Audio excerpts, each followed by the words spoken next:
অবৈধভাবে নদীর মাটি কাটা, ইটের সাইজ সঠিক না থাকা এবং ইট পোড়াতে কাঠ ব্যবহারের দায়ে ভাটার মালিককে 2 লাখ টাকা জরিমানা করা হয়েছে।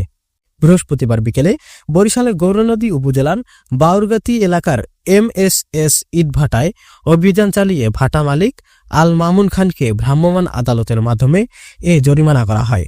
অভিযান পরিচালনা করেছেন গৌরনদী উপজেলা সহকারী কমিশনার ভূমি ও এক্সিকিউটিভ ম্যাজিস্ট্রেট মোহাম্মদ রাজিফ হোসেন।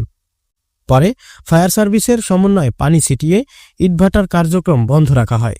তথ্যের সত্যতা নিশ্চিত করে সহকারী কমিশনার ভূমি ও এক্সিকিউটিভ ম্যাজিস্ট্রেট মোহাম্মদ রাজিফ হোসেন জানিয়েছেন, জনস্বার্থে এই অভিযান অব্যাহত থাকবে।